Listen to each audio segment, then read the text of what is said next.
Thank you. Yep.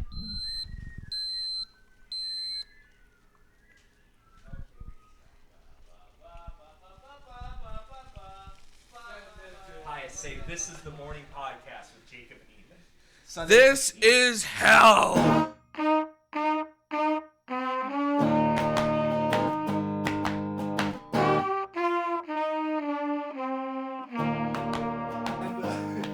So we go to a brothel and they put us in a room, and it was like extremely corny room, like very flashy colors, and it had like a jacuzzi, and the bed was like red and stuff, and they didn't have towels.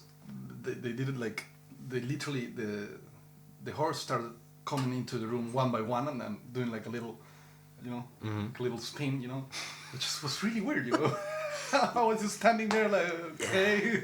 Yeah. They are straight. It's definitely straight. I think I'd recommend going to one. Even if you don't do anything, just go for the experience of how weird it is. That's why I went there, Yeah. and that's super interesting. Yeah. We could go sometime if we wanted to, just to check it out. I've never been here, but like I've never had sex with a prostitute, I guess.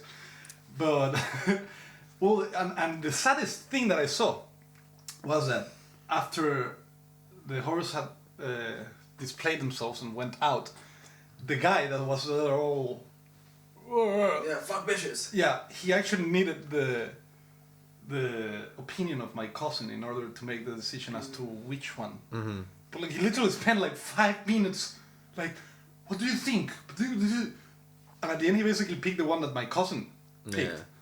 And I was like, what the fuck is this? What the fuck is that, huh? Yeah, it is. It is strange. I mean, I think so. I've only paid twice, and I will say after it's been a bit like, ugh, it feels a bit. It does. That's the one thing where it's like, I mean, here it's not that. It's like €100. Like €100 to get laid. Some nights feels like it's worth it. Like there are some nights where it's like, fuck, €100. Yeah, okay, I'll pay that. And so, like, it's just the right price point where like it's prohibitively expensive to like, yeah, I'll go to a brothel, but it's also like some nights it's like.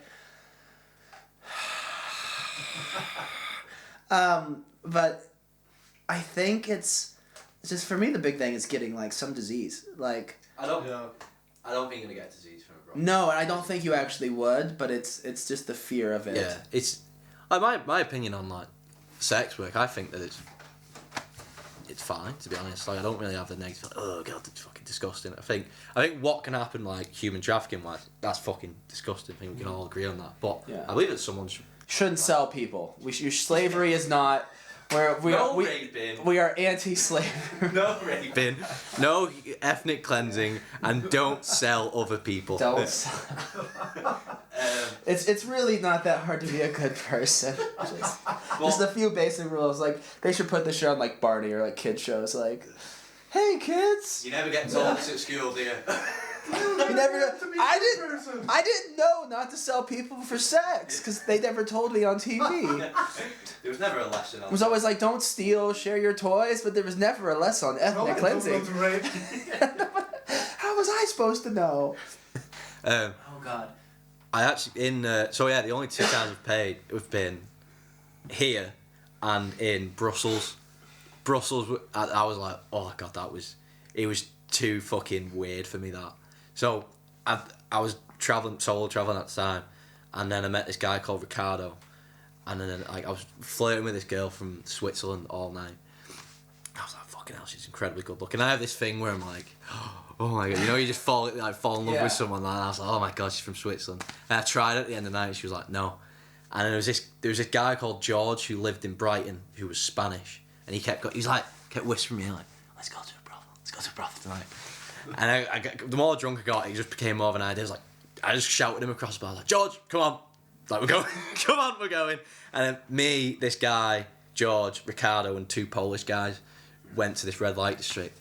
And then George is like negotiating and bargaining with these prostitutes. He's an experienced customer. He knows Yeah. the fuck he was doing. Yeah. So it's like they're going. He knows the answer. Yeah, but like these prostitutes are going 3 positions, blowjob, €50, and he's going no, 4 positions, blowjob, €50. I was looking like, the fuck it, mate, how do you know so much things? And I was like, just fucking, because I was getting pissed off, I was like, just fucking pay for it, just go in and do it. And then I was like, oh, fuck this, I'm just going in. Yeah. And I went in and they had a card machine there, and it was like, you paid by card, you got a receipt, and then it was like, they weren't messing around with the free positions or anything. Yeah. So I was having sex with this prostitute, and then she was like, I moved over, and I was pissed, and then I moved over again, and I tried moving over one more time, and she was like, not moving. I was like, what are you doing? You didn't pay for it. She was like, yeah. She was like, 3 positions, no. I was like, you want more? Pay more. And I was like, oh, this is just fucking weird. And then I just walked out, and this Polish guy who was with me just looked at me, and I got on one of them Lime scooters and just fucked off. I was like, this was too weird of an experience. Like actually, you come and then you're just like, what the fuck did I do? I didn't even come. You didn't even. No. Oh, okay. I was just like, this is just weird. It was too weird for me. It was too. Yeah, it was like. He was like, I did the escape button. I was like, leave now. We have porn. Yeah. Yeah.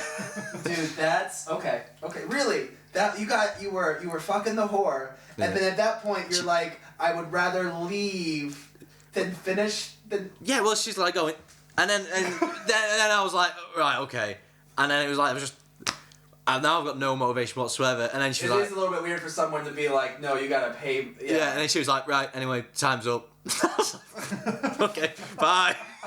So You want to get drinks sometime? Yeah. So should I call you or something? And I felt like I should have gone for more down the negotiating route. You know what I mean? Down the actually one more position.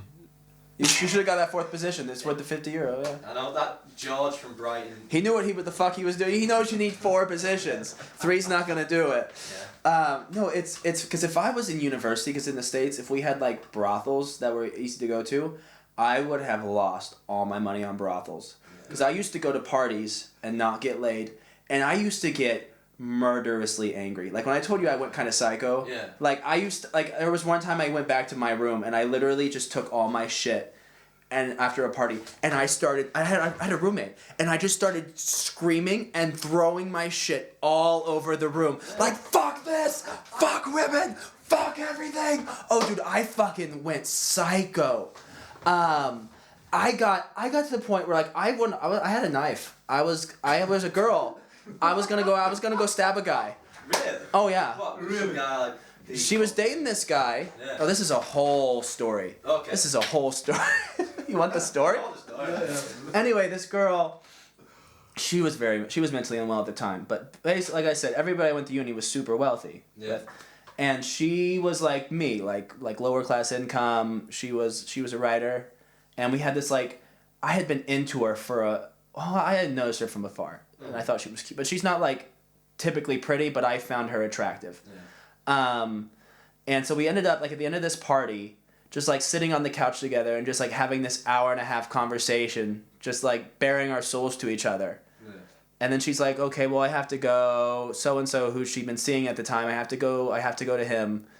And like, I was so angry, I went back to my friend's place, and I was like, fucking, if I finally find somebody I care about. And so I grab a knife from his drawer, and I'm like going out the door, and I'm like, I'm gonna go find that fucker, and I'm gonna go fucking stab him. I'm gonna go break in, and I was serious about it. Yeah. Yeah, I was full on gonna do it, and he talked me down. He's like I think I even walked out of the apartment with the knife, and he followed me and like made me go get some pizza with him, and took the knife from me when I was relaxed, and then that whole thing ended up going to shit because it was like I really liked her, and then she broke up with the guy, and so we talked over the summer a little bit, but she started dropping off, and then she like wanted to fuck only when we got back to school, but like wasn't interested in me as a person. So then I flipped out at her. And I was like, meaningless sex is evil. And then she's like, dude, what the fuck? Yeah. And I was like, I don't want to fucking talk to you. And it was weird. And then she had a mental breakdown and had to leave school. And then she moved to Florida. And then... Did you follow her to Florida with a knife? No, but even when we did fuck, it was like I didn't want to have sex. Yeah. And she like pressured me into it. Okay. Yeah. Was this when you were still in the Christianity... I had was leaving it at this point. It was like third year of uni. And I just liked her. Like, I didn't just want to fuck. I actually liked the girl. So it was like, I could tell in the moment, it's like, oh, this girl just wants to fuck. She's not interested in me. Yeah. And it was basically like, we were supposed to like meet up at her apartment and then go to a party. And she like keeps like, okay, when are we going? Like, no, let's stay a little bit longer. Let's watch some TV. And I'm like, I don't want to do this. And I got pressured. I mean, as a guy, you get pressured into it too. It happens. It does happen. Yeah. For sure. Like, I actually, my first girlfriend that I had, I never had sex with her. So I didn't got like pressure as in the act, but I remember there was some fucking stress about it. Yeah. And after we woke up, I remember she told another girl that was like a common friend some shit about it. I was like, what the fuck? But I remember feeling like almost like this, like this voice that told me like, no, you have to fuck them, you know? Like, the voice that probably will make you like say fuck woman and then actually just want to fuck them. Yeah. Well, it's also women get disappointed with you. If they are ready for you to fuck them and you don't fuck them, they get disappointed with you. Yeah. And it's a weird thing because but I suspect that comes from insecurities that they have too, you know, like, oh my god, does she not like me or something like that. I didn't think at the end of the day it's like, because I remember my mental state at the moment. I was just chilling out, you know. Yeah. If sex would happen, then it would happen. I wasn't in a hurry, you know. It was like I was just chilling out. Why this is like, oh my god, like, and I noticed that shit, you know, in at least in my generation and in my surroundings, but I think United States is brutal with that. Like, there's this fucking pressure on kids that you have to have sex or something. Like, oh my god, like all this fucking shit that is actually insane. It's weird as fuck. It's like, why can't you just chill the fuck out and sex will still happen? It's not like you're not gonna be attracted to the other sex, you know? Like, but it's this weird fucking pressure, man, and I think it fucks both sexes up. It can fuck both women and men up. Well, the thing I found is I don't like having sex with people. Like, it's not even about being in a relationship with someone, but I don't like fucking someone unless it's like pure, like we're both just fucking drunk and like it happens. I don't like having sex with someone unless I know them pretty well. Yeah. So like the kind of like where you know somebody a little bit and then you still fuck, I'm super uncomfortable with it. So like the whole like using, like I used Tinder during the lockdown and it's like there's all this pressure. Like it's a kind of a hookup app, so you're supposed to be trying to hook up, but like I don't really want to hook up with somebody until if at that point if I know you a little bit, I want to get to know you and be comfortable with you before we do anything. Yeah. Right. And you're right. There's all this pressure because you don't want to be too slow, right? But you don't want to make her uncomfortable, right? And it's difficult. That's interesting. I have learned to use that on my advantage. Like if I'm dating a girl, because I'm kind of like you too. Like I like to know what I'm fucking. Yeah. I like to know where I'm putting my penis in. You know. I need to. You know, like, I don't want this to be the kind of girl who puts ice in her. Right. And I learned to take that on my advantage because if I'm dating a girl, I like to know that fucking. If I'm dating a girl, to your advantage, yeah. Yeah, if I'm dating a girl and she gets stupid about it, like why have you fucking me? Like it's like okay, whatever. What's the longest? I don't give a fuck. What's the longest you've gone without having sex? Obviously not from like when you were born till you lost your virginity, but let's say. Right. When you first After. Yeah. So 18 years. I haven't had sex like in 3 years now. Really? Yep. Nice. I mean, the longest I've done is a year. Yeah. But I only do that when if there's no person that I'm in a relationship with, or who I don't find attractive. I've only basically mainly had like frequent sex when I've been in a relationship.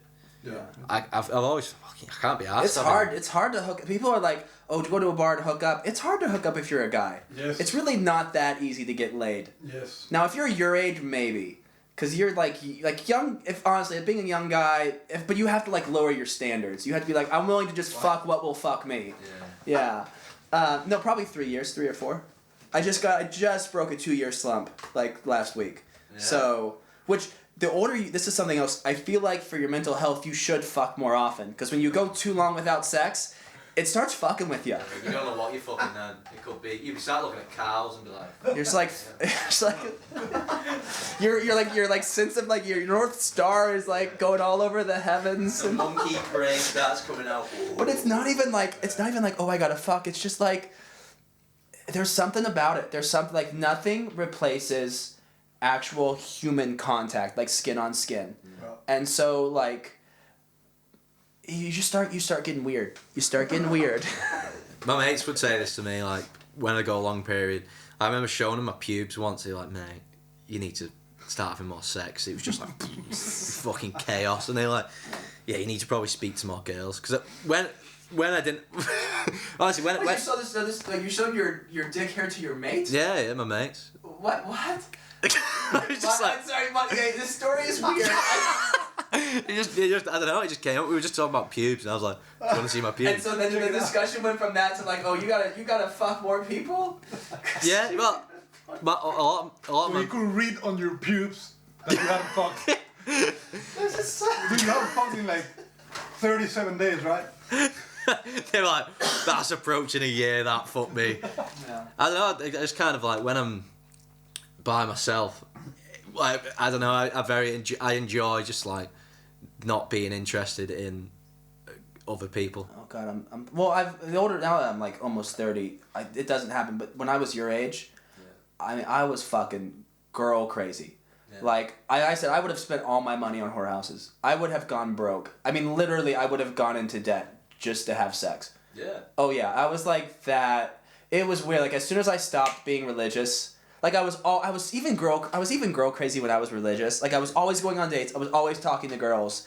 It was just like the best part of my life, and like, yeah, no, I was like the complete. I couldn't just be like, well, if we fuck, we fuck. Like no, we need to fuck. But it was also like my first that girl I told you about was my second, and there was one who I was basically alcohol poisoned, and she was completely sober, and she had sex with me. So like I also had a really weird, like I had a lot of issues with women I had to sort with, because my first two sexual experiences were like, I wouldn't quite call it rape because she didn't hold me down, you know, but I was definitely like past the point of being a rational human. Mm-hmm. And the second one is like just being pressured, like, so I just had a lot of that like craziness too. Was like I just legitimately hated women, but I was also girl crazy. So it's like this like I need to like I was almost like your friend. It's like that happens a lot. Like yeah, I think that happens in every man's brain at some point. Like it's always there, that tension, right? Well, the more you need them, the more it hurts when they reject you. Right, and the more you hate them, I guess you want to fuck them. Yeah, because then you're actually like you're punishing them for being so shitty. I hate you so much. I want to show you how much I want to fuck you. Right. But sometimes like if you want to get a little more enjoyment out of sex, I have found sometimes it's kind of like stop viewing them like as a person, like just like just as an object to be fucked. Yes, but I think that's actually like. I think that's very natural. You know? I think women want this sometimes too. Yes, Yeah. exactly. That's like my. This is my number one argument, like against the existence of God, is that if the Christian God is real, he's not what we think he is, because no God would have made human sexuality this way. like no God who says this is what human goodness is would have this be sexuality. Oh, people have some fucking weird kinks as well. Oh, dude, it's like your dad beat you when you were 5. So now you need me to beat you with a plank of wood in order to get off. Like what? Yeah. It's like... Yeah, there's a lot of that stuff. In where I live in England, we've got a local dominatrix. Like she's known. Like, The local dominatrix. she's like a professional. Like she needs. Yeah, she's got a website. Yeah. Miss Pamela Your from local dominatrix. Northwest England, just off the M58 in Upholland. So you call her whenever you need a dominatrix? So like we were in the local Chinese, and everyone was like, oh, "There she is." There's thing. But like, she's got a website, and the photos are like people, like no tops on. They've got like a gimp mask on, and people will fucking pay for it. Well, the thing is, so what I've read, because I was with somebody, I don't want to say how long ago because I don't want to out this person. Yes. But no, not this person. But but I was with somebody who was who liked me to tell her that I could break her bones, and who kind of liked to be hurt, and we were starting to get down that path of inflicting pain on her. Yeah. So I was doing some research because I want to know what I'm getting into here, because she had never really explored this side of her either, and it was interesting. Because she just anyway. But basically it's not the pain itself that people love. Okay, so there's two parts. One, it's they like to be, they feel bad about themselves usually. People feel bad about themselves, or they enjoy making themselves feel bad. Mm-hmm. And so they feel like they've been bad, so it helps them deal with how bad they feel about themselves by being beat. Because they feel like if they've been bad, they need to be punished. So it tends to be, who's ever doing the punishing, tends to be so let's say if I'm beating a woman, tends to be the person who's being beaten will usually complain after that you didn't punish her hard enough. Because she was such a naughty little girl. She really needed to be shown her lesson. But that's not where the pleasure comes from. The pleasure is that there's a point in which you're experiencing so much pain that at some point your body just releases this flood of endorphins. So people aren't usually fucking during the punishing. You beat the shit out of the person, whichever way. Some people like pinching, some people like blunt contact, and it's different because people who like one kind of pain don't usually like the other kind. So there's their specific kind of pain, and you get them to the point where the endorphins are released, and it's only after that that you usually have the sex. So the sex tends to be generally just vanilla sex. So it's the punishing and all that is something is a different sort of thing. That's interesting. Yeah, it's not what you would think it'd be. It's not you're fucking somebody and smacking them across the face at the same time. It's more like a ritual. It's you put on your uniform and you give her an uppercut in the kitchen and she knows it's time for bed. Well, and that's the borderline is usually some relationships they usually have a dog collar or something, right? Yeah. But then there will be some people who are oh, we're just in a dom sub relationship. Yeah. That doesn't have a time period. So basically it's just an abusive relationship. So it's some people it's you can gaslight people because there are people, even he hit me and it felt like a kiss. You know this song? No. Oh, but some there are women, we've maybe I'm the only one that's known them who like an authoritative male. Mm-hmm. And it's you get some women who get gaslit into abusive relationships because part of them like being with a strong, dominant male. Yeah. Right. And it's a tricky situation. Yep. Because it's you have to have, I think from what I've read, it's healthier to have a normal relationship and that sort of thing, dynamic only be present in the bedroom, because when you start expanding it out of the bedroom, it basically just turns into an abusive relationship. Yeah. You've been bad, you bitch. Yeah. But no, we're a dom sub. But it's 2 p.m, and she just got home from work. That's just abusive. Yeah. I see what you're saying. But I have thought similar but different too, because I have actually thought it the other way around. I think healthy relationships between men and women are actually the man has to lead, but in a non-abusive way. If you have to tell your woman something like that, then you just look for another one, right? If you have to tell you're probably doing something wrong, or maybe she's insane, but probably doesn't work. But I have noticed that women are extremely shy, especially nowadays, to say this. But from my experience and from what I've seen, and the few moments of women that are mature enough to not be ashamed of it that I've heard, women like to follow men. They need to follow you, but they're not necessarily retarded. It's not they follow you because they're retarded and they cannot. It's an instinctual thing that they need to do. I read a story from a guy that was fascinating how he illustrated this so clearly. And this guy was a teacher, so most of his coworkers are women, and he realized this shit by experience because he noticed over the years. He noticed that sometimes his coworkers that were females would get a bit pissy with him. They would get a bit start treating him different, and they were kind of angry at him, and he was what the fuck happened? And through the years he noticed that there were many times in which they will come to him and they will ask him Also, what do you think? Should we buy like this type of table for the dining room or this type of table? And sometimes he didn't even give a fuck. Sometimes the woman that was asking him was his superior, so he didn't even have a say on the table. She was the one, and he didn't even really care. So he was like, "Oh, I don't really care. You just pick it." And that's when they would get angry at him. And he noticed that the women would come to him and they wanted him to point at something. Sometimes they wouldn't take his advice. Sometimes they would buy the other stuff or do the other thing, but they needed him to say something. They needed him to point at a way. Yeah. Even if they didn't do it later. And he noticed that when what he started doing was just like, even if he didn't give a fuck, he would just tell them, "Oh, just buy this one."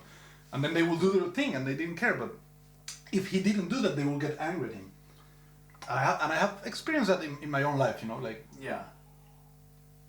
I actually started doing something similar whenever I go to a date, because my favorite dates are the ones that are not very structured.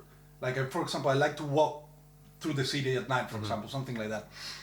But I noticed something similar to what this guy described. Many times I went to a date and there was a point in which I noticed that the woman was like getting a bit like, what is this guy? Well, because you wasn't decisive. Because she didn't know like where we were going. So what I do nowadays is that I pick a spot or something like that, but the actual date is like just the walking or whatever. Yeah. Maybe we forget about it. But they just need you to like point at a direction or something like that, which is it's really weird. Do you think that's a gender thing, or do you think that's just like people just get irritated if you're not organised? No, I think it's more. I think both, but I think there's certainly a gender thing. Like for women particularly. I have a friend here that you can see it so clearly. Like if we're going out and there's no plan, she doesn't go. She doesn't get angry or anything, but she just cannot put that together. Like she just doesn't go. She's like, "Oh no, I'm staying." Yeah. But if you just have a plan, she doesn't care about which the plan is. It's just like. And I do think that women are more like that. Probably not all. Like maybe. Yeah, there's some fucking women who scare the shit out of me. Like some women who are just like, I'm a fucking beta cook, me. I'm just like a simp. Do you know? I'm just all this lovey-dovey bullshit, and you just have. I'm not gonna fucking deny it. I'm just like when it comes to relationship, I'm like all this lovey-dovey shit. That's what I want to be. I don't like being this fucking serious cunt who's like, you have to dress this way, you have to do this. Yeah, no, but it's actually not like that, man. Yeah. What I've noticed is actually it's not something that you have to do. It's just some bullshit that you have to remove, and your instinct happens naturally, and then you find somebody who goes along with it. Like I remember my ex-girlfriend did something wonderful for me, because one day she told me, "I want you to rape me." Now there was a context, so it obviously wasn't rape, there was a context. But I actually like that she used that word, because it removed there was a part of me that wanted to like be more dominant, so to speak, that I was withholding, that I was kind of, because it's bad. Yeah. And when she told me that shit, man, like it felt like a weight got off my shoulders, Mm-hmm. and it wasn't anything weird, nothing really weird happened. Right. It was just like. What approach did you take to the raping? Was it like spiking the drink? No, you gotta have a safe word. Honestly, I was started to get I never actually did this with a girl. We started to get into it because I was the one that was interested in this, and it was just like, okay, we have a safe word, and like at some point this may happen, and just like if it gets too intense, like you just say the word and we're done, like it's just over, and that's really the way to handle it, because you don't want to like talk about it in the moment because it ruins the fun of it. Yeah. But if you just have if you talk about it beforehand. And you know what the person... Here's the thing. If you've been with somebody and you're comfortable enough to do this, you know what the person likes or doesn't like. So you're not going to do things to them that they don't like. Right. And you can also kind of read it better. Yeah. So you kind of know how they're doing. And you just have... It's honestly just a level of trust. It's just a level of we're going down... Whatever weird thing you want to do with somebody, you have a level of trust. And you have an escape plan. And you know that when the word is said... you jump the fuck off the bed. Like it's over. At that point, when the safe word comes out, it's done. Is how I and how people I know have raped people. I've safely raped people. Consensual rape. But I think you are on this. There is something I think that it's like. I think of it in terms of probability. Like, what is the probability that a person in a relationship needs the other person to take the lead and be decisive? And maybe if you're a guy, maybe the probability is 30 to 40%. But if you're a woman, maybe the probability is 60 to 70. So I think, yes, I think there are differences between, like, I think that it does differ based on people, but I think there is something to be said that the majority of relationships I see where somebody wants the other person to make the plans tend to be the woman wanting the guy to make the plans. But I also know what you're saying with this is like, you don't want to have to go pretend to be this macho man, and like, 'cause that's not you. But I also, here's the thing. It's like, let's say you're dating a girl who's like kind of shy, right? Yeah. But if she like wears something slightly revealing, that almost makes it like her fucking irresistible, because she's just usually not this kind of person. But so I think there's like a gray room. Like, it may not be your natural state, and it's not that you should be fake, but sometimes you put on a little bit more dominance for somebody else, because and it doesn't even have to, it can be anything, but there's like something this other person likes, and it's a little bit out of your comfort zone, and you're not going to pretend to be this person all the time, but you can kind of inhabit it for them. You know what I mean? Yeah. Like, there's nothing better than someone who's super shy acting like a slut. You know, but it may not be super comfortable, and you don't want to make them be a slut all the time if they're not comfortable with it. They're sucking people off in the And sucking in the bathroom. in the supermarket again. That's not what I meant by being a slut, you fucking bitch. Just go around sucking and fucking everybody. Yeah, dude, but you know what I mean. I know what you mean, yeah. You want it to be sucking and fucking you, not... But I think there's like, I've learned to respect a little bit more, where it's like, as I used to be like you completely, where it's like, I don't want to ever pretend to be something I'm not, but on the other hand, sometimes I'm asking other people to be something or act a way that's kind of a little bit out of their comfort zone. Mm-hmm. So I should also be willing to be flexible with my comfort zone. Yeah. That's interesting, because that's what I learned to do with this stuff about planning dates, for example, because my natural personality is actually like, I actually don't like planning. Yeah. Like, for me, the fun of a date is not having a specific plan. But I don't do it in a fake way, you know. It's not like I come with a plan. I'm just like, oh, let's go eat something at that place, and that's it. And it usually doesn't happen. We usually the day that I want happens, which is just talking shit and walking around. But it's like I could tell them, you know, if they were to ask, I would tell them that I do that on purpose. Yeah. But I actually don't give a fuck about the plan. Yeah. Like, it's like you don't have to hide anything or anything like that. And I think honestly, the number one thing you're asking, like, how do you rate people consensually, is honestly, you talk about it. The thing that you have to do in a relationship is talk. You talk about what you want. You talk about what you like. You talk about what you don't like. Yeah, and then you talk about what you're insecure about. You Yeah. just fucking talk. Yeah. I also read a woman speaking about this, and it was so clear, and I really liked it, because she said, like, I want him to and she was talking about his husband, I believe, like, I think they were married or at least in long term, and she said, like, I want him to assume yes until I say no. Like, I don't want him to ask me yes or no. I want him to assume yes until I say no. When I say no, then it's no.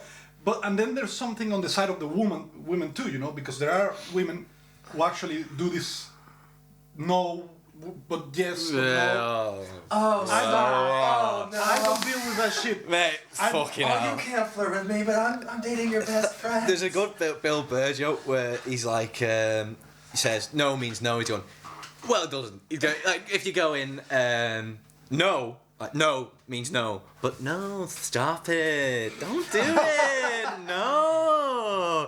Stop it. That's different. It's like flirtatious. But it's fucking, it's irritating. And it's hard for guys, because sometimes no means she really wants no. Yeah. Right. And sometimes, like, no is like yes. Yeah. So, and women want you to know already what they want from you. Yeah, fuck that. And the thing is, like, that is a part where women, like, a mature woman well, no, like, okay, like, in my heart of hearts, I just want him to fucking know what I want. Yeah. But, like, that's not a reasonable expectation. Maybe if he surprises me by already knowing what I wanted, I should just appreciate it when it happens. Yeah, So exactly. a mature woman understands. An Exactly. immature woman does not. Exactly. Yeah.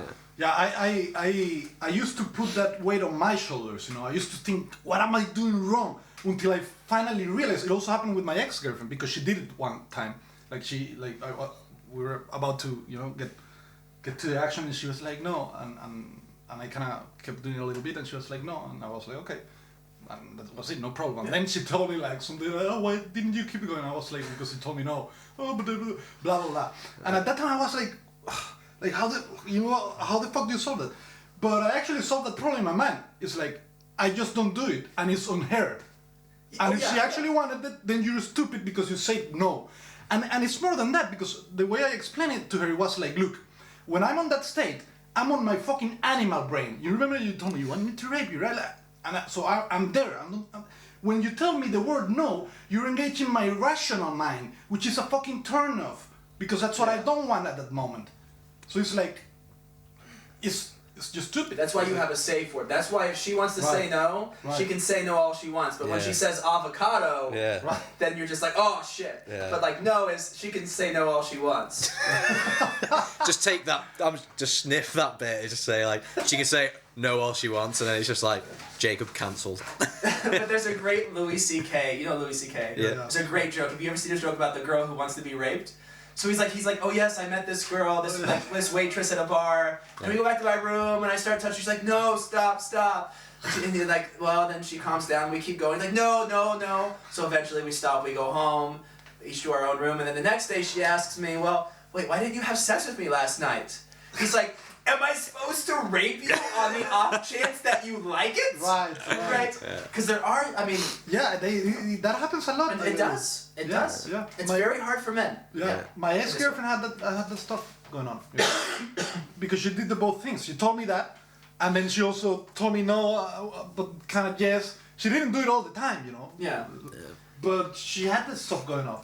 Yeah. And I actually think it's just stupid, you know. I used to fucking whip I thought that I was not getting it. At that point, I was like, oh my god, should I or should I not? But it's just like, if I were the women, I had to figure it out. Like, you have to find a way to transmit that. If that's what you want, even, you have to find a way to let the guy know that he can rape you without it actually being rape. Or if you just like for a guy to assume, like even talking about dates, if you are dating a guy and you're like, I just want him to take me out, and if I really don't want to do something, I'll let him know.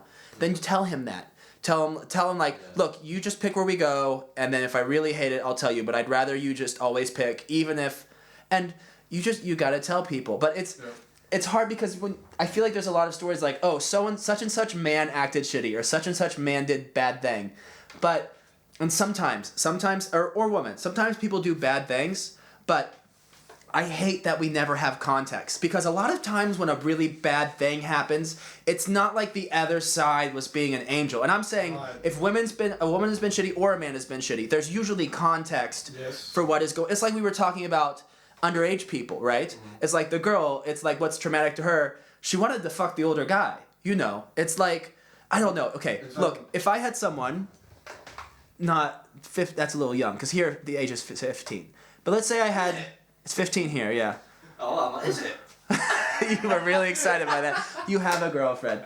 But let's say I'm going through a slump. It's been 2 or 3 years since I fucked. Yeah. Okay, and let's say, because this is something that actually, like, made me uncomfortable teaching. Is like, let's say I was teaching not here, but in a U.S. high school where the age is 18. Because you could, even a legal student, you should never fuck, I believe. Yeah. But like, let's say 17-year-old and someone who is just gorgeous, right? And it's after school, whatever, and no one would know. And she's sexually mature and she fucking wants the dick. Mm. Like, it's not that I would do it, but I realized how incredibly difficult it would be to say no. Right. Like, it was a weird thing for me to realize, like, oh, I would have a really hard time saying no to a gorgeous, ripe, beautiful woman who just desperately wants me, mind, body, and soul. Yeah. Like, and it would be hard. For sure. And I think for women probably too. Like, I think if you I mean, it probably goes both ways. And so it's hard. I don't know. There's no answer to it, but it's tricky. And I think it's you shouldn't rush to judgment on these things because you don't know.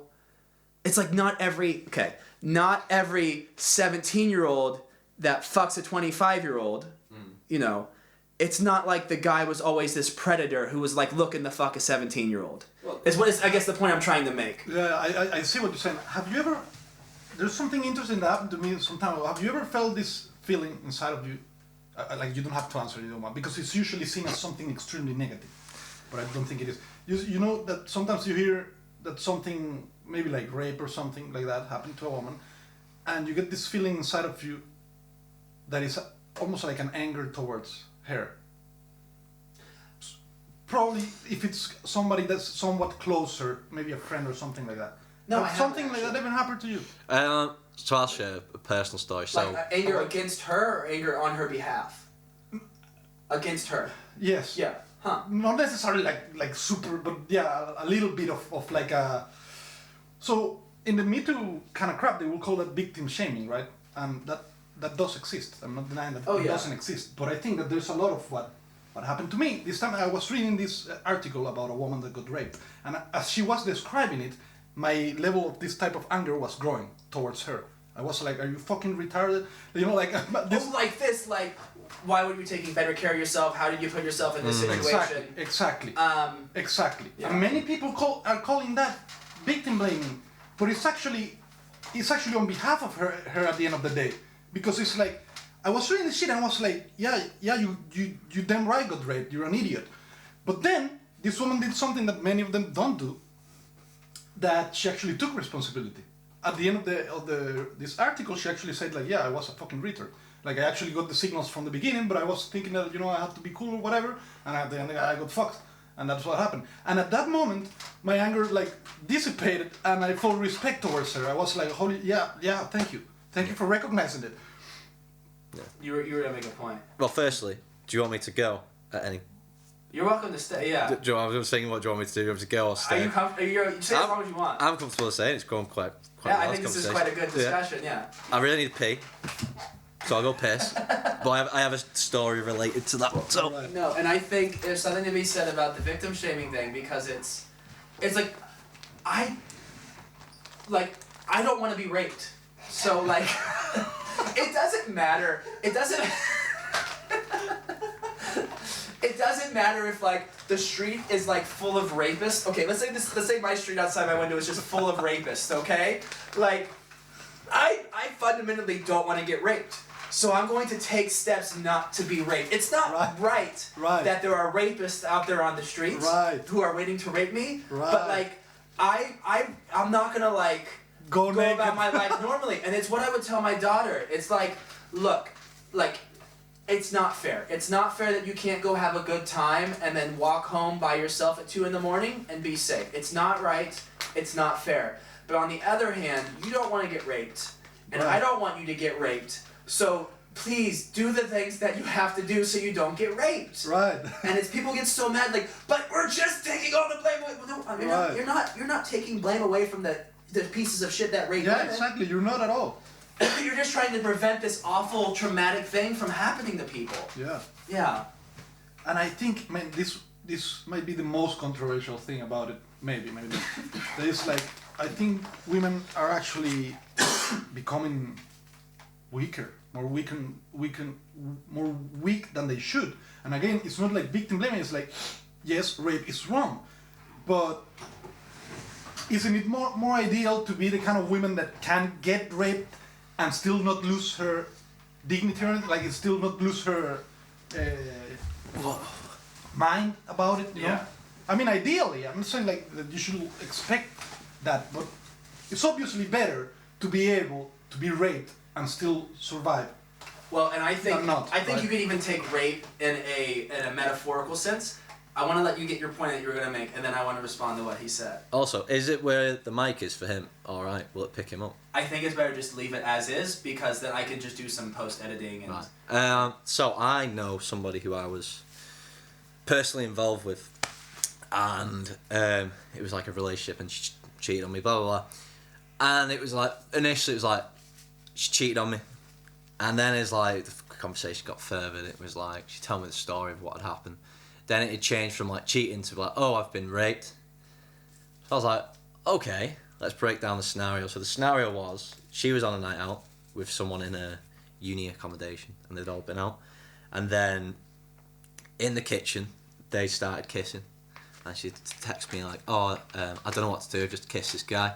Obviously being involved, and I was like, well, go fuck yourself. It's like, well, go fuck yourself. I don't want to. It was his girlfriend, and she's texting him that, yeah. So I was like, well, go fuck yourself, blah, blah, blah. And the day after, I'd calmed down, or whatever, and then we'd speak about it, and she's like, oh, well, I don't know what to do about it. I didn't actually just kiss him. Yeah.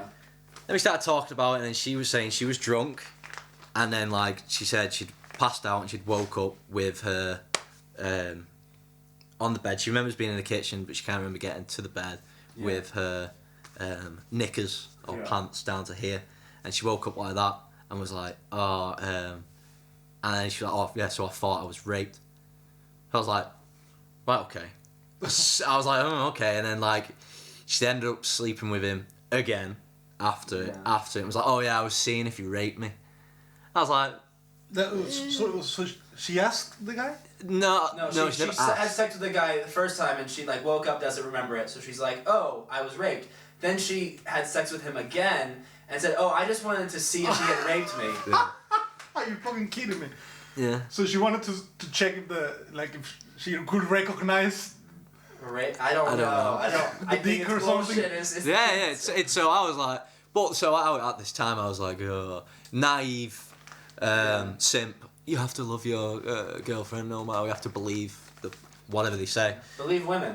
Believe, yeah. And I was like, okay. I did take that approach. I was like, okay, I'll believe you. And then the relationship failed anyway. But that's actually fucking dark for a woman to do that. Like I know only one girl that got actually raped, and here's how it looked like. She was at her home. Two guys came in, tied her family up, and fucked her. The two of them. That's rape. That's definitely rape. Yeah. If there is rape, that's She She's was not going, sober. avocado, let me go. Exactly. And she was sober, like. There's no gray area. Exactly. Exactly. No gray area. No. And she actually. She got over it. Like it didn't even. Of course she was sad. Of course it was scary and it was a shitty situation. But I respected her so much because she did not take any amount of advantage to get some. Any of it, Like she told us some stuff and she was kind of sad with stuff, but that's it. And she got over it. And now she's married and she has a kid and she's like perfectly fine. And it's such a fucking dark thing that is happening that women are taking rape as if it was it's almost like a competition, It's like, no, I got raped. I got raped. Oh, I got raped when I was 15. I think this is something that people do, and I think it's like self-victimization, because I think this is. It's like it's not it could be rape, it can be your upbringing, it can be your parents, it can be how people have treated you, it can be anything. Yep. But it's not just sexual, but it's like people feel guilty about their success. Like I think there's a certain amount of people, I think, because I went to school with these people. I went to university, like the liberal elite, like wealthy parents, they have wealthy jobs, they never really had difficulty. And a lot of them actually in their heart of hearts feel very bad, because it's one thing if you see a poor black person in Harlem and you think, well, man, that sucks, but I've had my difficulties too and I've gotten where I'm at through hard work. It's another thing if you think, whether it's true or not, I had everything given to me and this person was given nothing and it's completely unfair. Mm-hmm. And so this kind of guilt, I think, takes two forms. One is this excessive concern that woke people have for minorities is to assuage their own guilt at their relative advantage. Right. I think, two, the adoption of being a victim, like trying to find ways in which you have had difficulty, is a way for you not to feel such a distance between the poverty and difficulties of other people. Well, they're poor, but I was raped when I was 15. Or, okay, I'm very wealthy, but I'm going to fight for them to break so much all the oppression that they have. And I think the problem with it is not that there are not groups in this world that are oppressed and that are discriminated against. And it's not that people don't have difficulties and bad things happen to them, but it's that we're using these things. It's really not about fixing the problems or understanding one's own advantages and disadvantages. It's a way of working off excess guilt. And instead of recognizing, oh, I have this guilt about the way I was brought up and about my advantages, so I'm not going to make use of them. Or I'm going to choose a difficult route. Or I'm going to try to do things on my own. Like, there are ways that you can live your life to where you're not shooting yourself in the foot, but you are doing things for yourself instead of resting on the laurels and resources of those who support you. But instead of actually making that very hard decision to like follow your dreams or live on your own means or have your own success, you have these ancillary ways of trying to work off the guilt. And fuck that. Fuck that to the nth fucking degree. Yes, man. I think that's exactly right. That's interesting. I think there's also an acceptance of, like, if you feel guilty of your upbringing, most of the time there's nothing you can really do about it. Right. Like, except taking advantage of the advantages you have. Yeah, it's okay. Well, so what's wrong with somebody being born into a family that's wealthy and they're gonna have better opportunities than other people? Right. They can't control it.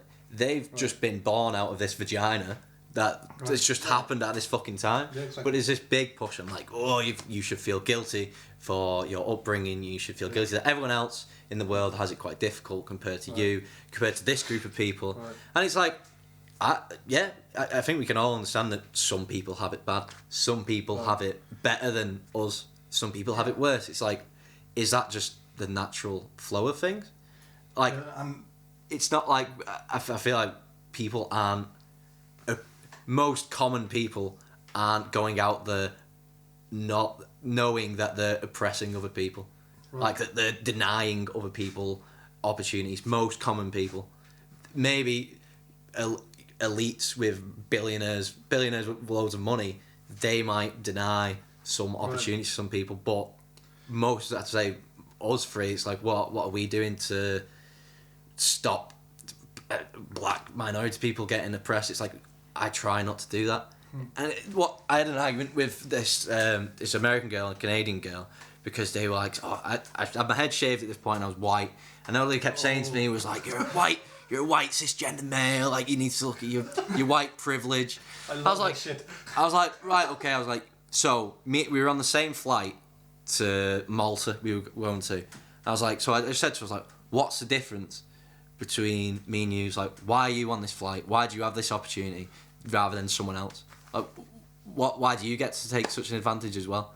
Like, if you're going to just point fingers at everyone, it's like, well, you could look at yourself and say the exact same thing. I could look at you and say, well, why do you get to go and study in Newcastle in England? That's not a privilege, to be honest. Newcastle's quite a shit place in England. But it's like, how far do you take it? Yeah, exactly. But the thing is, she's a woman, so she's inherently oppressed by the patriarchal system of society. That's hilarious, man. I actually love when I found out and they started telling me that shit, because it's such an opportunity, like, to troll. I usually start telling the idea that it's like, like, oh, thank you, like, you know, like, oh, nobody, like, I've never felt so important, you know. It's like my presence is fucking oppressing you. It's like, holy shit, you know, I must have something going on, you know? It's also like, what if you just fucking sat there and it's like, oh, you're oppressed, but he's like, I'm just fucking existing. I'm like, I'm just here. I'm not.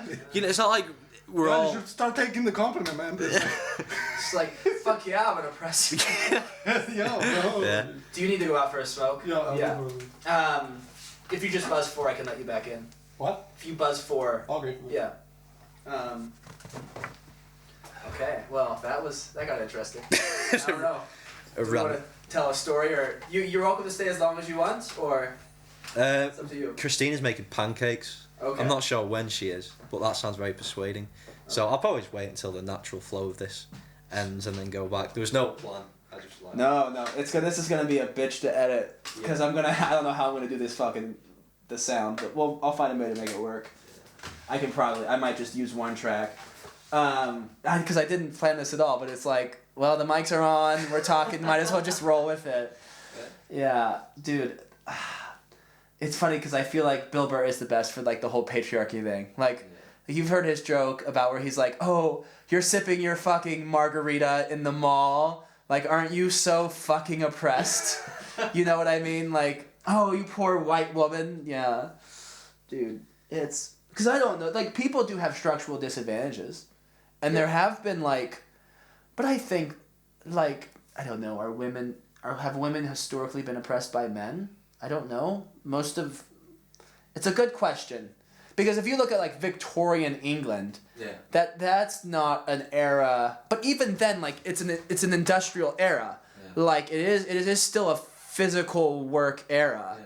So it's like, of course, the moneymaker are going to be like the people with the bodies better suited to like do physical labor. Yeah, yeah. So it's like the whole idea that like because women were mainly at home and because men were earning income, therefore like men are. I mean, I don't know, like, at what point do you just, like, say, like, well, then there is no God? Because, like, you can't... Maybe it's not right. Maybe it's not right that one gender has a physical superiority writ large over the other. Like, maybe it's not right. Like, maybe it would be better if we were both physically equal. But somebody didn't fucking make us that way, or we didn't evolve that way. Yeah. It's like, we're turned on by weird shit, and one half of us is stronger than the other half... And one half of us, like, in order to bring new life in the world, is, like, spends months, a year, like, unable to function at 100%. And it's, like, that's super weird, and it's an argument not in favor of a God, but it exists. Like, I didn't come up with this world, I just live in it. Yeah, so, well, that's what probably gets quite irritating about it, is that it feels like when you're probably getting preached to by somebody about this shit, it's like you're oppressing people or whatever, it's like, it's not my fault that I've come out as a fucking man with a dick, and it's not my fault that I don't give birth to kids. It's like that's what it just happens with women. Like, I think over the past 60 years society's developed really fucking quickly. For example, the creation of the birth control pill is fucking brilliant, because it's like you have now these women, instead of where they had to stay at home and be a carer for the children, it's like, well, they can develop careers. Yeah. But it's also a choice. Like, it is a choice for, as a man or even as a woman, for wanting or not wanting to have kids. Yeah. And I think once we get to like 30, 35, for us as men, we can just go around just still fucking people, and it's like you can still have kids. Yeah. But for women, biologically, it becomes more difficult. Yeah, it's going to become much more difficult. So naturally, that puts women behind in society, because you have 9 months out of a career, out of work, and then it's like you've got to spend time with the kids. You've got to spend time growing these people, and it's like that inevitably takes a toll on your career life. No, and this is the problem I have, because I think the argument, if I've thought, well, because I mean, we are all men in this room, and so it's like, of course we're like offended by the notion that we're oppressors. So I've tried to think, well, is there an argument for the favor of the patriarchy? But I think the argument about the patriarchy is like, it's not that because even like now, birth control, and thanks to most, like, now to the service economy, where jobs are like intellectual and relationship based instead of like actual physical labor based, it's advantage women probably. And it's like, it's not, and like, good for them, good thing, right? But it's like, it's not, like, no group of powerful men was trying to oppress women by making men stronger physically than women, or making women like have to sit out of work because they get pregnant. Like, it wasn't like the argument of the patriarchy is not like the argument that patriarchy exists is not that, oh, like there are natural advantages for men in the way that labor has been in human history. The argument is that labor in human history has been structured around the advantages of men, because men inherently, or powerful men, have tried subconsciously or consciously to oppress women, which is nuts, because it's like that's a conspiracy theory, one. Like, it's just like some vague power has decided to oppress women, but it's like manifestly not true. Like, we didn't have fucking supercomputers and chips from NVIDIA to make a service economy possible. We had, like, the engine wasn't invented until 1800s, like a steam engine. So, like, the idea that somehow the way labor happens is, like, the way that, like, capital is created and things are made which accumulate more capital is somehow, like, intentionally biased against women is nuts, because it involves literally force. Like, the creation of capital up to this point in human history has involved the use of force, which devolves the strength and availability, to use strength, which is structurally against women. So if you have anything to blame, it should not be, like, powerful men in history. It has to be God. It's either God himself or human biology. Like, I don't know who else you blame. And maybe God sucks. Maybe God is a chauvinist, right? Maybe God hates women. You know? Maybe he does. I don't know. That's if a so-called God. If a so-called God exists. But if there is a God, there's an argument to be made that he's a misogynist. Yeah. Yeah. I mean, honestly, if God exists, he hates... if God exists, he must hate us. Because it's like, we're tempted to do things we don't want to do. We're inherently unequal in a way that leads to oppression. Yeah. Or we're inherently... like, there are inequalities between different groups. No, that's... Well, yeah. Whether there's inherent inequalities or whether... Because it's like, not all inequality... I'm just rambling now. It's okay if I ramble. It's like, I had friends who were just like, all hierarchies are artificial. Which is, some hierarchies are artificial. And some hierarchies are based on competency. And some hierarchies are based on natural advantages. And it's important not to say, like, well, if this group is disadvantaged because they are naturally not as good. That's bullshit. Like, some people just get taken advantage of. Yep. But it's like, there are... I'm not just saying men and women, but, like, between the old and the young, okay? Or between the middle-aged and the old. Come in. Between the middle-aged and the old, or between, like, just between people from rural to urban environments. Like, there are disadvantages that exist in the way things are, and it's like, what kind of God would do that? Like, it's not that we impose this on other people, it's that it's something inherent in the way that humanity is set up. Mm-hmm. So, if you do believe in God, I don't know how you believe in God without believing in a vicious, vile, like, unfair, wanton, women-hating God. Yeah. Because that seems to be the world that this God has made us fit for. Yeah. I think that, like, when you start thinking like that, you can come up with multiple examples as to why would a God exist. So. But I think people are like, oh, pain, suffering. Well, pain and suffering make us richer. I don't even think it's about pain and suffering. I want to let you finish your thought. But people are always like, I always found, like, the argument against God because suffering exists to be a weak argument. Yeah. Okay. But I think inequality and disadvantages and weird temptations that, like, to do things that we know are wrong are a better argument against God's existence. Mm-hmm. Or at least in favor of, like, a wanton God. But anyway, finish your thought.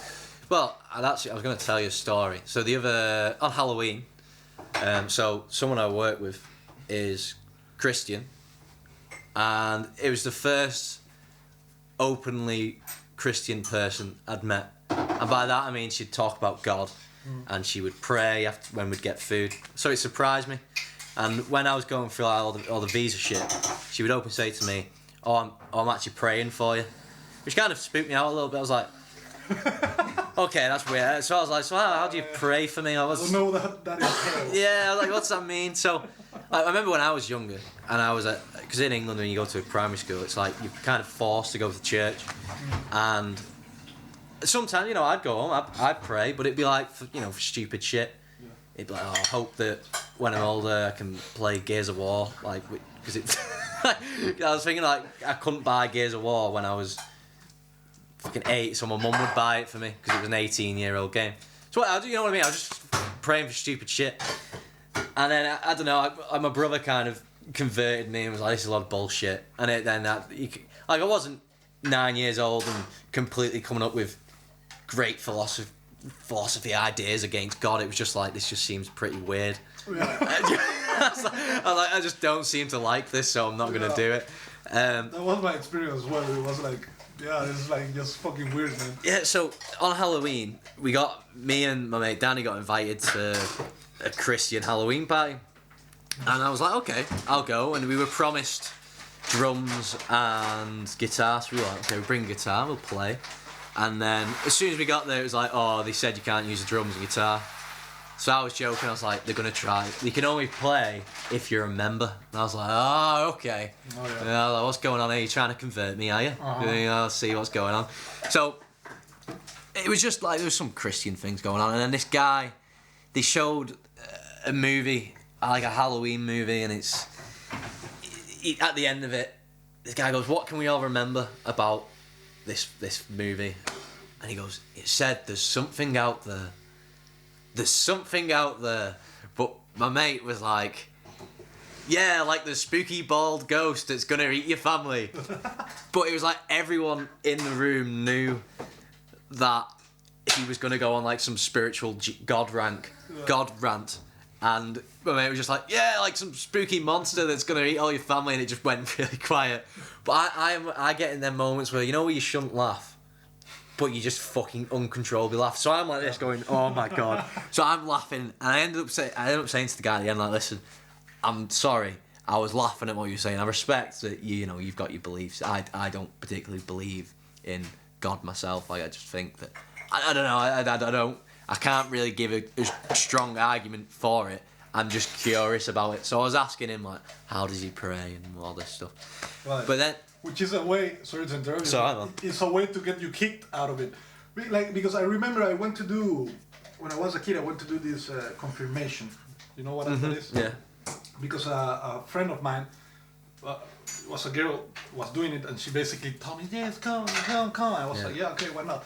And I went there, and I was, just like you said, I will ask questions sometimes, but they weren't mean-spirited. They were actually, I was curious, you know, they were talking about this and that, and I was like, oh, how about this and that? And I started getting the feeling that they fucking hated me, that they didn't want me there. Like they would get. Well, there was like a tension or something as well, so I just went out of that crowd. You know? Yeah. So I was talking to this guy who was there's something out there type guy, and I was like, I was telling him some stories. I was like, and then he just was like, it's not going to make you any less cool. I was like, what do you mean? He was like, well, you look quite cool with what you're wearing, and it's not going to make you any less cool if you come here. And I was like, I don't think I'm cool. I was like, what are you talking about? And I was like, and he's going, well, like, if you start praying, it's not going to change up people. I was like, I don't really think that way, to be honest. And I started telling him how I went to Israel because I thought it was fucking interesting. And I'd seen Palestinians and Israelis, and I'd seen the separation there over, thank you for the donut, over fucking land, over dirt, just people killing each other over patches of fucking dirt. And I've been to... I'll have another tea, please. Yeah. And when I went to Belfast, there's still a fucking fence and a wall separating people in a first world country, in a progressive city, and there's a fucking fence separating people over religion. And it's like, so how do you... My argument is like, I can't believe in something that's supposedly the greatest thing for humanity, right, when realistically there's all the wars going on, and there's disagreements on a fucking basic human level in these areas that is happening right now. So I was like, well, that's why I don't believe. But I don't believe it because it's like, yeah, man, I wear my fucking Ray-Bans, I smoke weed, I'm so fucking cool.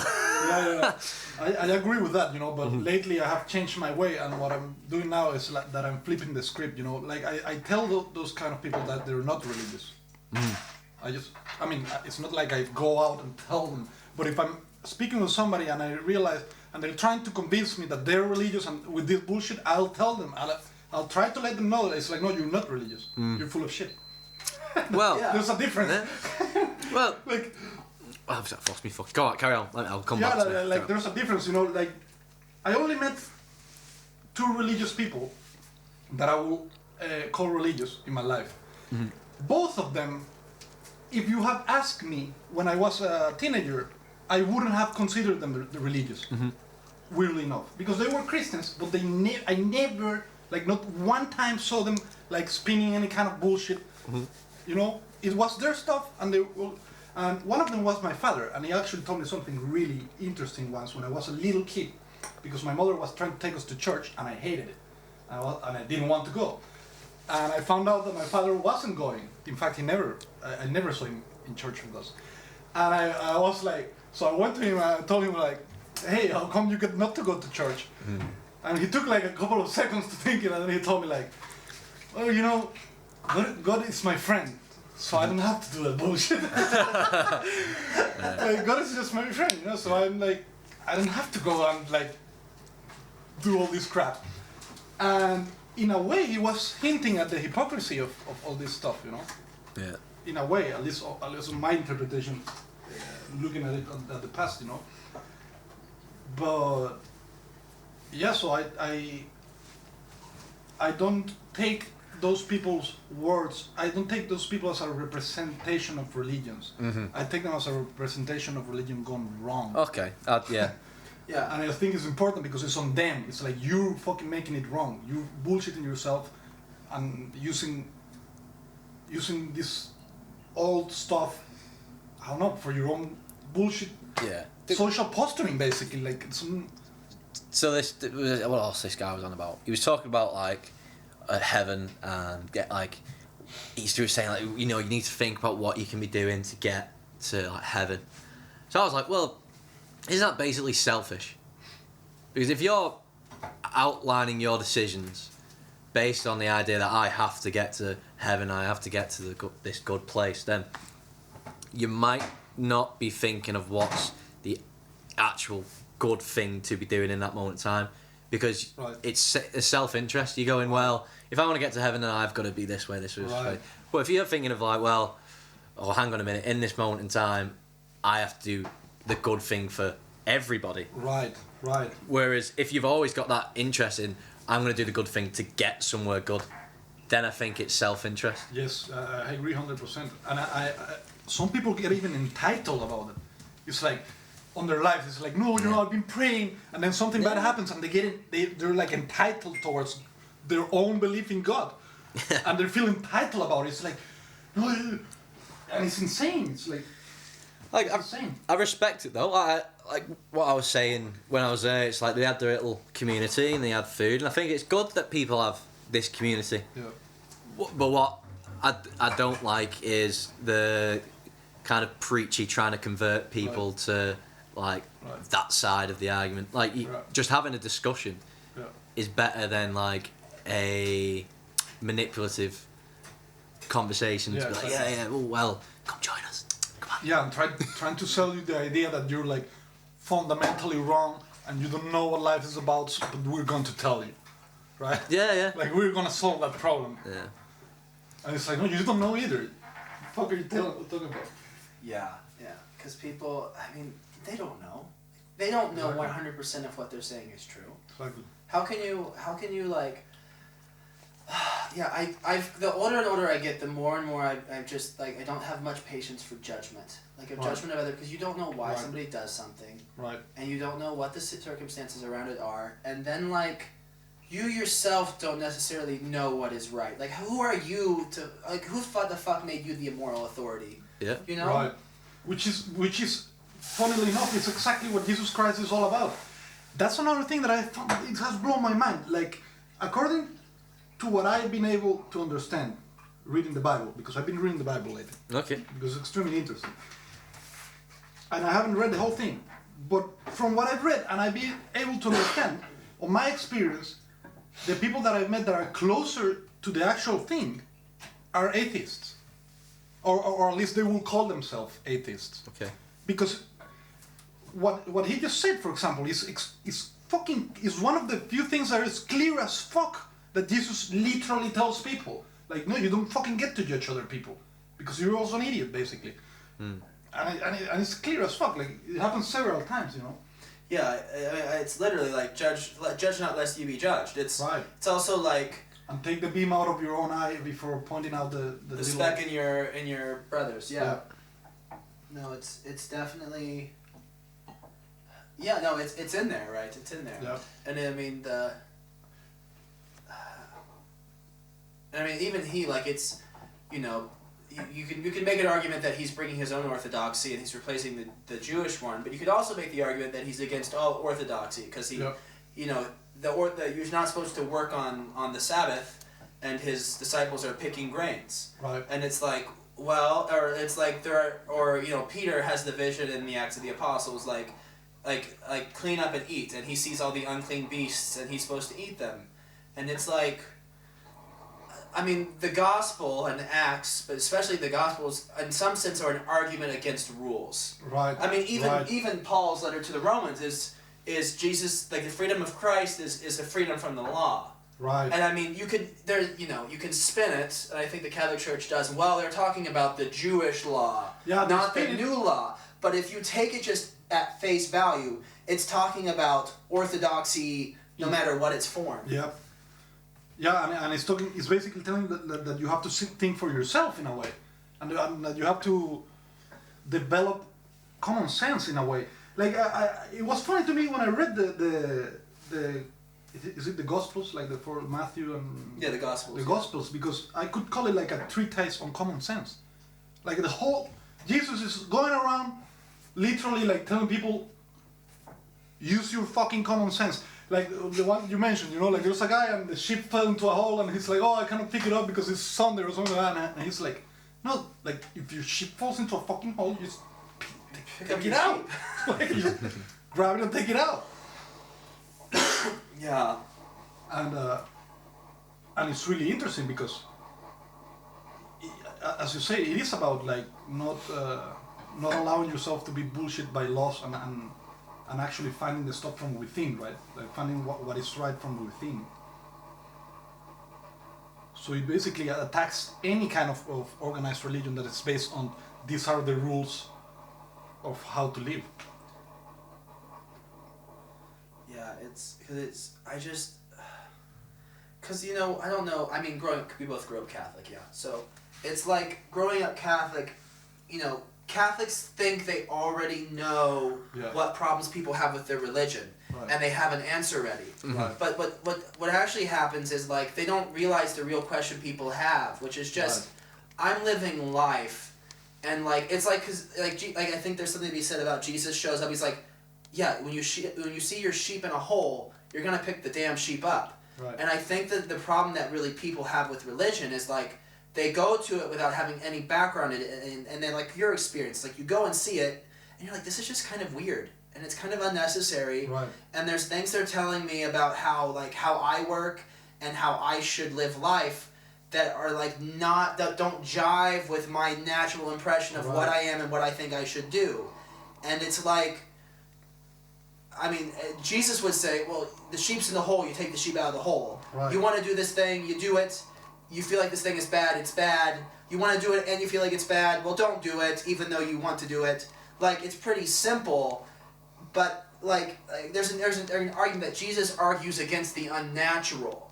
And people who aren't familiar with the religion get exposed to it, and then you think, well, this is very unnatural. Why would I do this thing that doesn't jive with, like, my sense of how the world works? Right.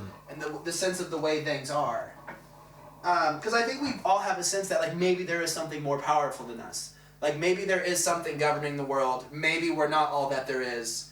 Maybe there's something beyond us. But, like, that's not the same thing as, like, so we have to, like human sacrifice is necessary, but instead of having animals, now we just had one dude who killed himself.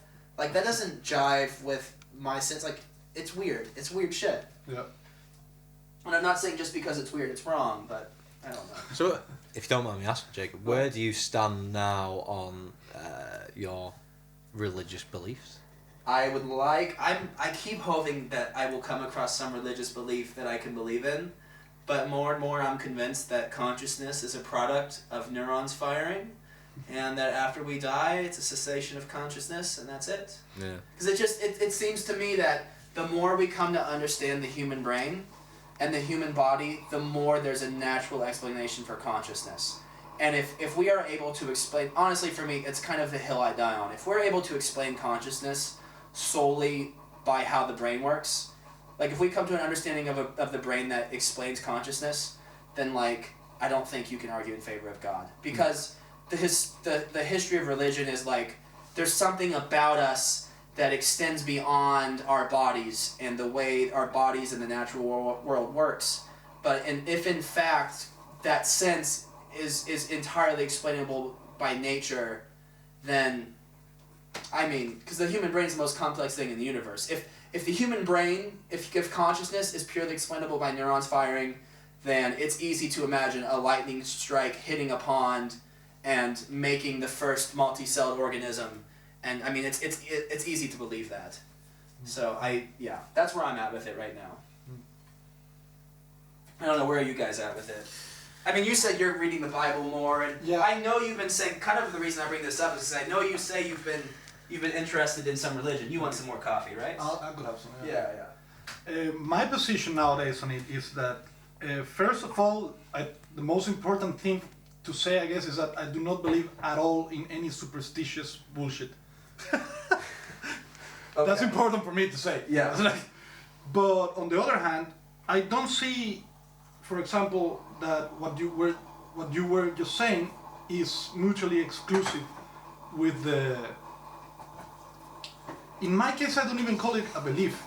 For example, I have this problem. If we are trying to figure out the brain, for example, is it actually possible to figure out that which allows us to figure out in the first place? You see what I mean? Yeah, I see what you're It's saying. can you actually figure out the brain with a brain? Oh yeah, I get what you mean by that. Yeah. It's like it seems to be like an impossibility there, like a hole, in our experience. So I think the ideas about God are, at the end of the day, they're not so far-fetched. It's just like, imagine you have to explain to a kid why he cannot go running in the whatever thing. I don't know, whatever thing. It's like you simplify it and you tell him, look, there's God, and you can translate God as whatever force that is stronger than you and you cannot fathom, basically. Do you want some honey or sugar? A little bit of honey, yeah. Okay. Here, I'll give you the spoon. Okay. And where are you at with that? Fucking hell. Since you asked us the question. Yeah, I don't know. I think the only thing I can say is I don't know. I used to always say I've never actually sat down and read the Bible or any religious book. I've never done that, so I always feel like I can't give a proper argument against it or a proper argument for it. But I try to go from like what I see in real life. Yeah.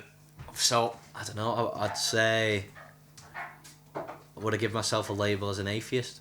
I don't know. What does an atheist mean? Is that just like you don't believe in God? You don't believe Does in. that mean? Yeah. Does it mean that you're just not sure, or does it mean that you know there is no God? Yeah. Yeah, because like when you come to somebody like Richard Dawkins, like I also have a problem with Richard Dawkins because he's like, I know there is no God. But like, motherfucker, you don't. Yeah. Like You're just as bad as the religious guy. Yeah. Exactly.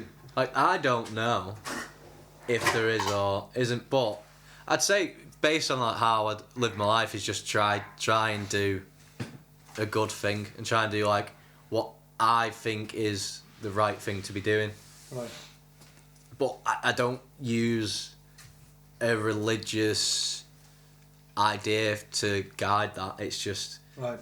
in this present moment in time, is it right for me to do this? Is it right for me to do that? And then I'll figure that out on the journey. Right. But that's really interesting because many religions, that's what they actually, as far as I know. Yeah. Because, but I've read that in many religions they say stuff like that. They say stuff like, you cannot try to control what happens in your life. Yeah. You can just navigate it, and you should have like a clear mind so you can respond in the adequate way, which sometimes might mean kill somebody. Well, this is Hinduism. Is that if you read the Bhagavad Gita, they actually say if your duty from the gods is to kill your, because the guy goes to war against his brother in the Bhagavad Gita, and this is actually a good point. But in the Bhagavad Gita, it's like the guy's going to war against his brother, and he says, "I can't kill my brother. I can't fight my brother. This is wrong." And the god appears to him and says, "If the god has said that your duty is to fight and kill your brother, then the right thing to do is to fight and kill your brother. One must do one's duty, even if that is fighting and killing one's brother." Which is a horrifying... Yes. Because then you start getting into like jihadism. It's like if the god says your duty is to blow up an airplane, then you should blow up an airplane. But that's the thing, because when that happens, that's not God, whatever the fuck God would be, even if it's just a concept. That's people who pretend that they're the voice of God and they fill your head with bullshit, right? Because nobody will, I mean, maybe some people will, but nobody will grow in a natural life and then just get the idea that he needs to go in an airplane to a place that he doesn't even know and just like crashing it, you know? Yeah. Like that's so far-fetched that maybe somebody with some case of schizophrenia or some shit like that would do it, right? But that, for that to happen, there needs to be brainwashing. And brainwashing would be, at least my interpretation of it, like not following the quote-unquote the voice of God. So the way I see the voice of God is basically like, there is a certain order in living things, you know? Even if it's just the DNA, for example. This is like literally like some code. So you have a certain order inside of you, and if you fulfill that, then you're following the voice of God, and if you don't, then you're not. But it's weird. It's like common sense in a way. Yeah. But I think we're starting off with the assumption that like what is natural is orderly, because we started off this podcast talking about like sex is disorderly and like sexual attraction is disorderly, yet it is natural. It's about, so it's kind of like, I'm not sure that nature, for example, can be beautiful in ways that human intelligence cannot. Like I was just in Divoka Sharka the other day, gorgeous, and it's not man-made, it's completely natural. So in some senses, like nature is harmonious and beautiful in ways that we can't comprehend, but in other ways, nature is pure chaos. And so who's to say that, like if God resembles nature, if the thing you make resembles its creator, then like who can say that like God is not insane? Who can say God does not love watching, like maybe God made 10 different religions just to watch human conflict play out. Right, exactly. Like how can you deny this? Like I see more and more, like when you're young, you're like, oh God, like the Greek idea or the Roman idea of so many gods is such nonsense. But I think when you actually just like clear your head and look at the world, there's something oddly rational about the idea of a sky full of gods fighting each other and those fights having their consequences on Earth. Yes, yeah, I think oddly rational is pretty accurate, because that's what's happening to me. Like sometimes I read this kind of mythological stuff, and it is oddly rational because it's not rational exactly like reading a scientific, you know, step-by-step thing, but it makes some sense, you know. One of the ones that I've been reading lately that blew my mind, how accurate I think it is the story of Nemesis, which was the Greek goddess of, well, the word Nemesis comes from that. And her duty was basically to inflict, I guess you could call it revenge, on any human being that will commit an act of hubris. Any human being that would confuse himself with being somehow a god or something like that, so basically the modern term for narcissism, will be met with nemesis, you know. And the nemesis will be like a specific thing, specific for that person.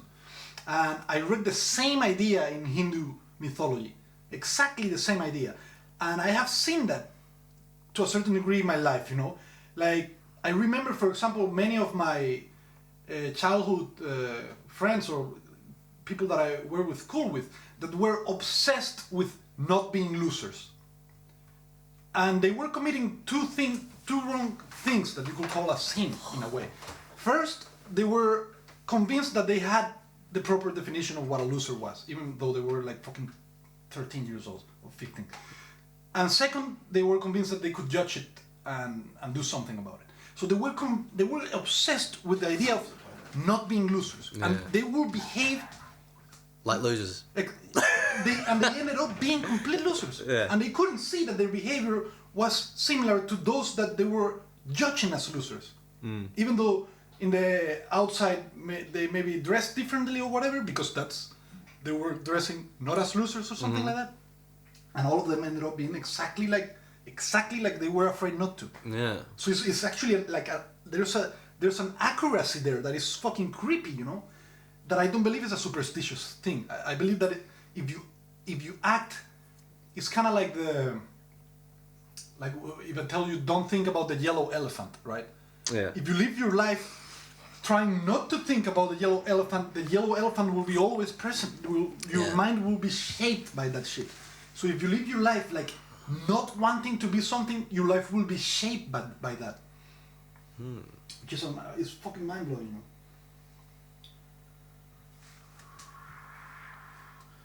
So it's amazing how these guys had kind of like figured out these patterns of life and expressed them in, well, very quirky ways, I guess. So that's how I see mythology and stuff like that nowadays. They're like psychological constructs kind of stuff. Mm-hmm. You know, I don't know. Where do we want to land with this? Because we've covered a lot of ground. Yeah, no, it does make sense. We've all effectually cancelled ourselves, I think. Well, there's nothing to fucking cancel for me, to be honest, is there? I don't have started to think like, just whatever's on my mind, just fucking say it, 'cause it's like, well, what can I get cancelled when I've got nothing to be cancelled for? Maybe in 20 years when I'm a fucking astronaut or some shit, I don't know. They'll go, Edward said this on the Breakfast is Hell podcast. Yeah, well, Rafael, do you have any like social media you want to promote or any projects on the internet you want to tell people about? Not really. I also have nothing to be cancelled about. Fair enough. Okay, well we'll see if I can. This audio is gonna be because you remember I was telling you about comb I didn't even filtering. know we were recording already, actually. Yeah. Well, I just had the mics kind of set up, kind of going, and then it was like, well, we're talking, so I'll just keep it. Yeah. That's awesome. But comb filtering, so everything that is hitting here is like milliseconds away, hitting right here. Yeah. So it's gonna be a fucking nightmare. But I would rather have the natural conversation, the flow of it, than like. It was better to do that than to try to move the mics, and then we're all going to be, you know. But it was a pleasure. Thank you for coming on. Yeah, that was fun and spontaneous. Thank you for inviting me, man. Yeah. Spontaneous. It was fun.